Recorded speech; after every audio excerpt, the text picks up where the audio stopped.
प्रातः क्लास चल रहा था 23/11/1968। शनिवार को 7वें पेज की मध्याह्न में बात चल रही थी ब्रह्मा भोजन की। शास्त्रों में भी लिखा हुआ है कि ब्राह्मणों का बनाया हुआ भोजन देवताएं पसंद करते हैं, क्योंकि ब्राह्मणों के भोजन बनाने से उनकी बुद्धि शुद्ध हो जाती है, क्योंकि ब्राह्मण तो पवित्र होते हैं।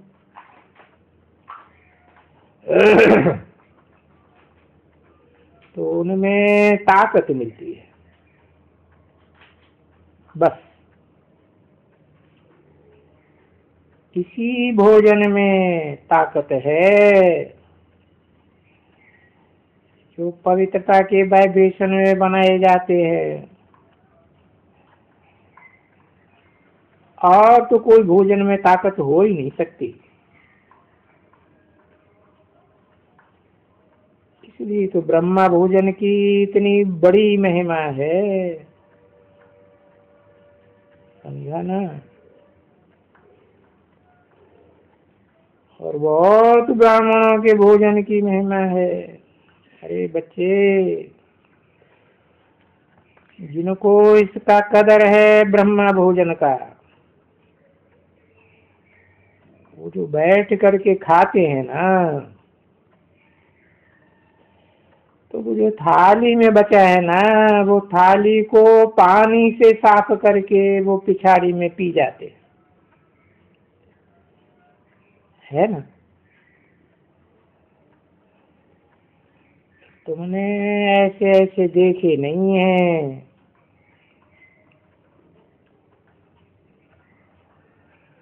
ये बाबा सभी अनुभव सुनाते हैं कि भोजन का भी इतना कदर रखते हैं।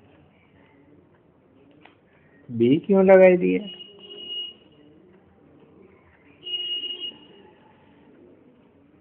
और भी अनेक प्रकार के भोग होते हैं। बाप की याद में भोग भोगे जाए तो इंद्रियां पवित्र रहती हैं।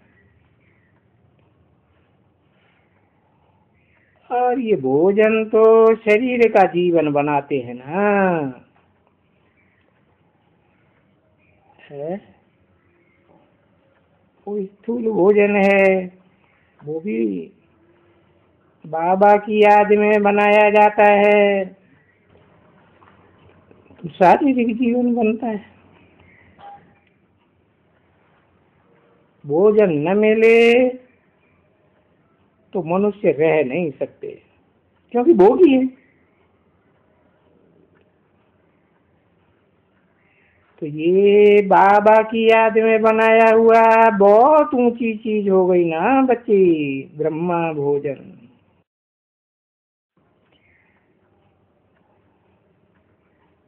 तो उसको वो बहुत ऊंचा समझते हैं। उसको माने किसको? वो माने कौन? कौन बहुत ऊंचा समझते हैं? शास्त्रकार।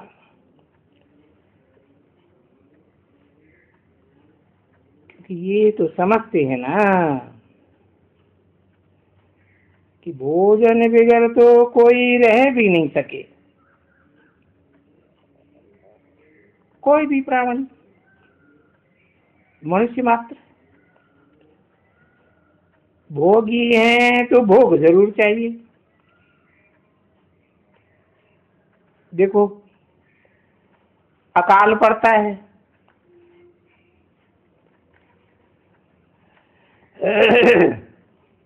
भोजन नहीं मिलता है तो उनका क्या हाल हो जाता है बेचारों का।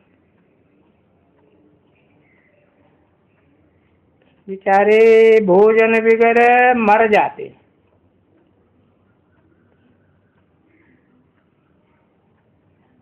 अरे शारीरिक भोजन न मिले तो मर जावे, तो हद का भोजन है। बेहद का भोजन क्या है? आत्मा का। आत्मा का बेहद का भोजन है शुद्ध प्यार, अव्यभिचारी प्यार, ऊंच से ऊंच बाबा का प्यार। गाया जाता है ऊंचे से ऊंचा भगवंत। तो ये मिसाल दिया कि भोजन का आधार है शरीर के ऊपर।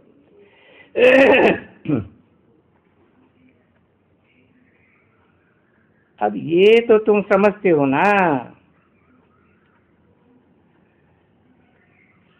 कि भोजन खाता कौन है?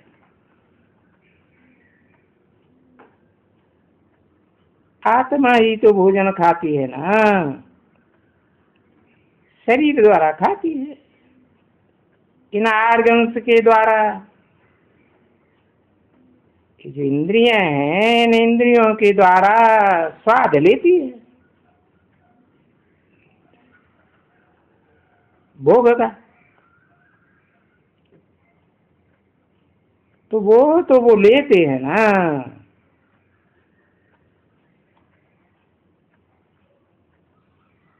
वो ये अच्छा है बहुत, कहेंगे ये भोजन बहुत अच्छा है, किसी ने बहुत प्यार से बनाया है। ये बुरा है। और ये कहा किसने? अरे आत्मा ने कहा ना बच्ची, क्योंकि कहने वाला तो चैतन्य है ना, चैतन्य आत्मा है, और तो सब जड़ है ना, जड़। तो वो आत्मा चैतन्य होने के कारण वो आत्मा ही कहती है कि ये तो बहुत स्वादिष्ट भोजन है, ये बहुत उत्तम है, और ये ब्राह्मणों का ताकत वाला बड़ा भोजन है।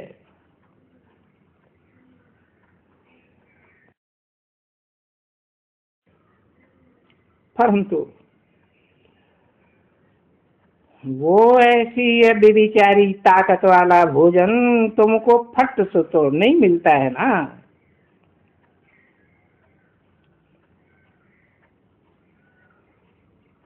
आगे चलते चलते चलते चलते जैसे जैसे तुम याद की यात्रा में उन्नति को पाते रहेंगे, पुरुषार्थ में उन्नति को पाते रहेंगे, ऐसे तैसे भोजन भी तुमको ऐसे स्वादिष्ट बनते रहेंगे, पवित्र भोजन बनते रहेंगे, और पवित्र भोजन मिलता रहेगा। क्योंकि बाप तो रोज रोज कहते रहते हैं ना कि भाई पुरुषार्थ करने वाले जो हैं ब्राह्मण, वो आखिरी में कोई तो सुधरते हैं, नंबरवार तो होते हैं ना।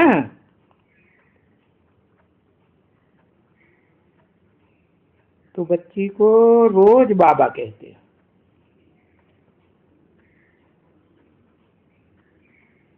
अभी रोज कहते हैं, फिर पीछे रोज नहीं कहेंगे। 2 रोज 5 रोज पूछ के बोलो।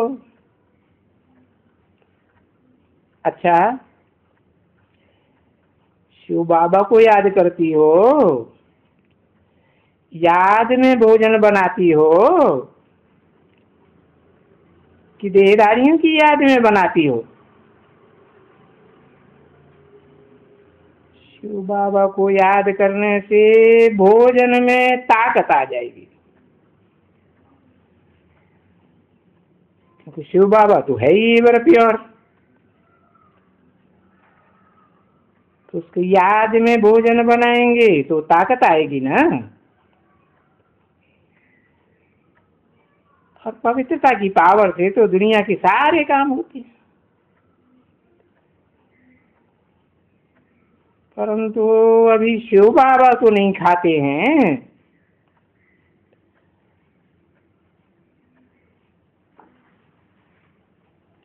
है शिव मुकर्रर रथ में प्रवेश करते हैं तो शिव बाबा कहे जाते हैं, परंतु वो खाते हैं क्या? वो तो सदा भोगता है, सदा शिव।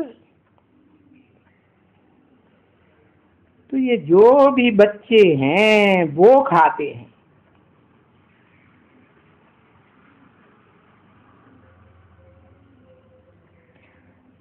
एक आत्मा है सदा काल की, यह भोगता है, तो बाकी सब है नंबरवार भोगता। तो भोगी हैं तो उन्हें भोग चाहिए ना, खाते हैं।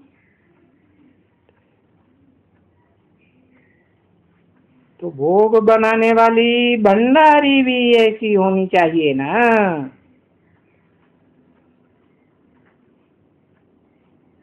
जिसकी बुद्धि में एक शिव बाबा, दूसरा न कोई। हाँ, हो जाएगा, क्योंकि रोज रोज जो उनको कहते ही जाएंगे ना, कहते ही जाएंगे, तो जरूर कुछ तो अमल में ले आएगी ना।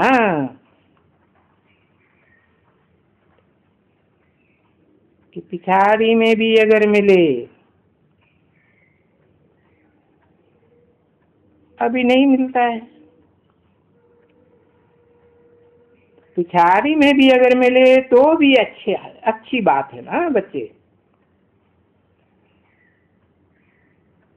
तो देखो, तुम्हारा पिछाड़ी में मिलन भी तो होता है ना ब्राह्मणों का। आज में तो टूट गई है माला, मोती बिखर गए, 2 दिन रहकर साथ न जाने किधर गए, और धर्मों में कन्वर्ट हो गए। अभी बाप आकर के उन बच्चों को इकट्ठा कर रहे हैं, संगठन रूपी माला बनाए गई। अब ये तो तुम है पियर घर वाले, और फिर तुम बनते हो ससुर घर के।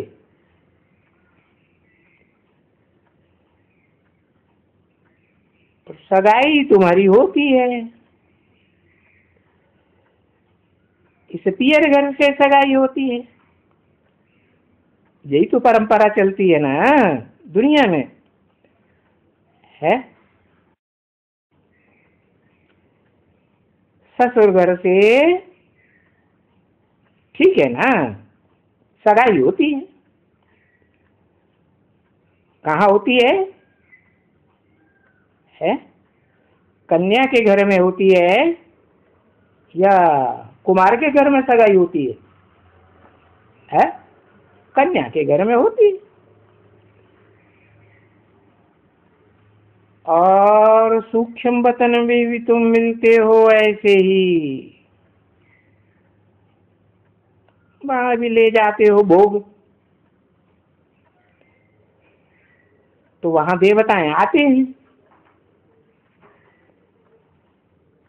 उन देवताओं को भोग लगाते हो ना बच्चे। तो तुम देवताओं को भोग लगाते हो, तुम ब्राह्मण है, तो देवताएं भी वहां आते हैं, और तुम ब्राह्मण भी वहां जाते हो सूक्ष्म स्टेज में। मनन चिंतन मंथन की स्टेज में भी जाते हो ना। तो यहाँ जब भी ध्यान में जाते हैं तो ऐसे भोग नहीं लगते हैं। जैसे कोई वो ग्रंथ का या फलाने का लगाते हैं। नहीं नहीं, इसमें बड़ा रहस्य है। वहां से देवता आते हैं। कहां से है? सूक्ष्म वतन से देवता आते हैं और यहां से ब्राह्मण जाते हैं। तो मनन चिंतन मंथन की सूक्ष्म स्टेज में जाते हैं ना, तो फिर वहां महफिल लग जाती है। क्योंकि वो देवताएं भी चाहते हैं कि हम भोजन खा लें। अभी देवता बनते कौन हैं? है? बनते तो तुम हो ना।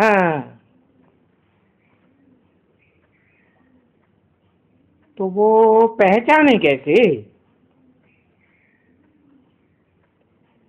ये देवता है और ये वो होते हैं असुर?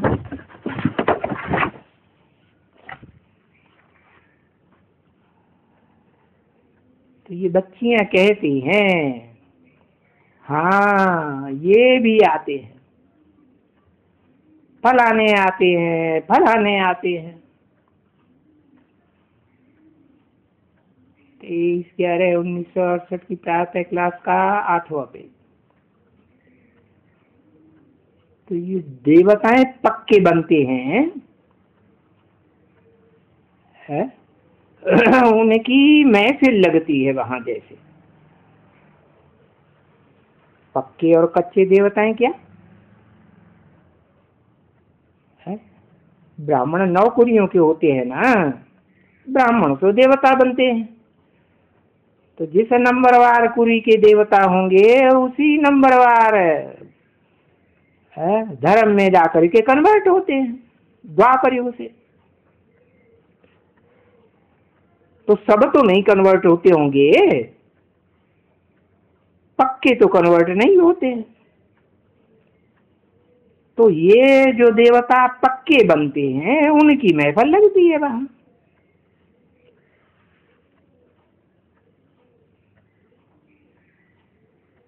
क्योंकि सूक्ष्म वतन की तो महफिल नहीं है ना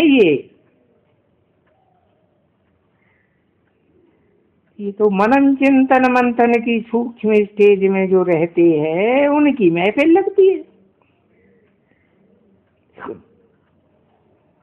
और ये सूक्ष्म वतन की है साक्षात्कार की महफिल।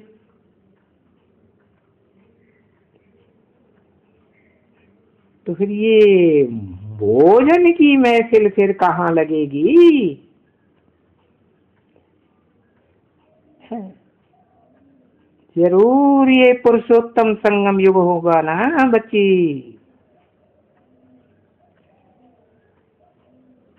तुम यहाँ से जाते हैं,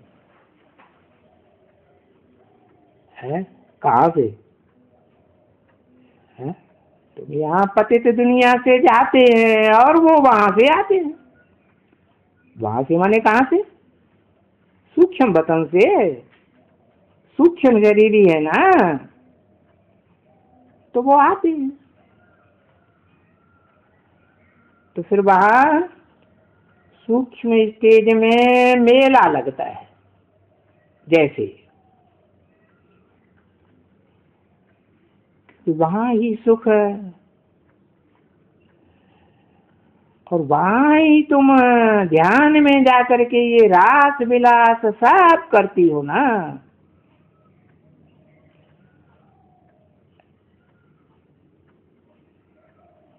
तुम जो यहीं फट से देवता बन जाती हो।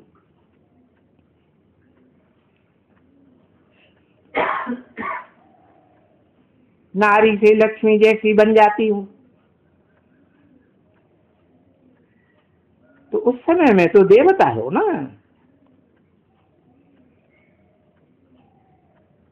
तो देवता और ब्राह्मण, ब्राह्मण भी हो,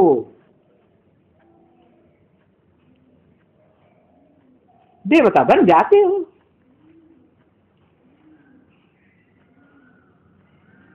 फिर है? फिर 84 जन्मों के बाद ब्राह्मण बन जाते हो।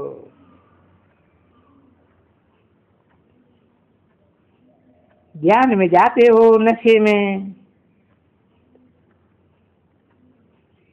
तो देवता बन जाते हो। कौन से नशे में? नारायणी नशा गाया हुआ है ना। बस इस नारायणी नशे से उतरते हो तो फिर ब्राह्मण बन जाते हो।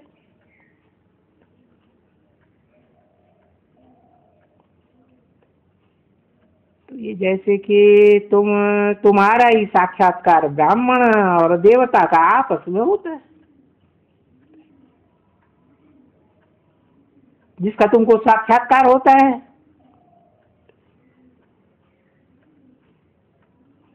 क्योंकि देवता हैं तो फिर इस रूप में आते हैं ना,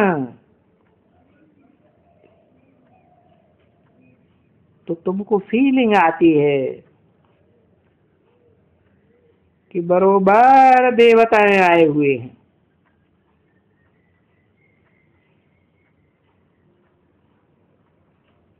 कृष्ण देवता है ना बच्चे। 16 कला संपूर्ण है, उनको देवता कहा जाता है। तो फिर कृष्ण के साथ राम लीला भी करते हो, रास लीला।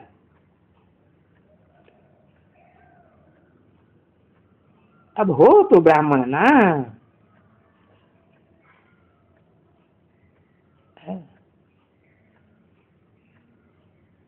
देवता बने तो नहीं हो,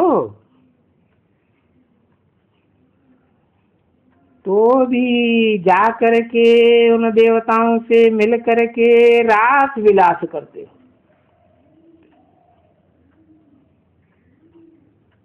तो इस कलयुगी समय में रास तो मीरा भी करती थी, और मीरा भी नामी ग्रामी है। भगत रास तो बहुत करते थे, और रास तो हमने भी छोटेपन में किया है।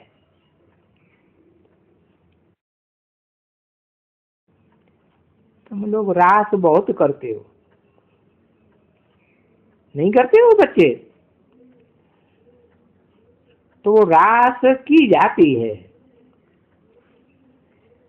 बैकुंठ में। वो भक्ति मार्ग की रास नहीं, ये है ज्ञान मार्ग की रास, संस्कारों को मिलाने की रास बैकुंठ में की जाती है। और रास में हमेशा कृष्ण का ही नाम लेते हैं। और हम भी जब रास करते थे छोटेपन में भक्ति में, तो कृष्ण को रखते थे और उस कृष्ण के चहुगिर्द हम भी डांस करते थे। समझा ना? क्योंकि कृष्ण के ही डांस का है, कृष्ण का डांस। तो वो राम का डांस नहीं होता है कभी भी।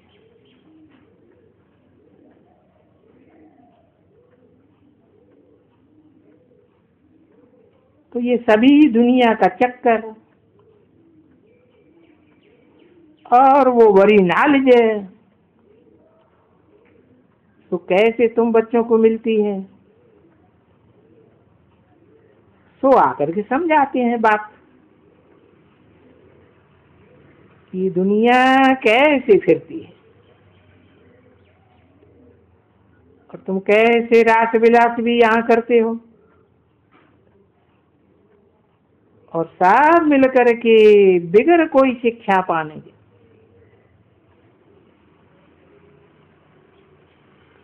और तुमको सिखलाया नहीं जाता है कि भाई कि तुमको साक्षात करना कोई सिखलाया जाता है, नहीं। ये बच्चे जानते हैं, जब वो स्कूल में पढ़ती भी है छोटी बच्चियां, तो आप ही चली जाती हैं ध्यान में और आप ही रास करते हैं, तो आदत पड़ जाती है। ओम।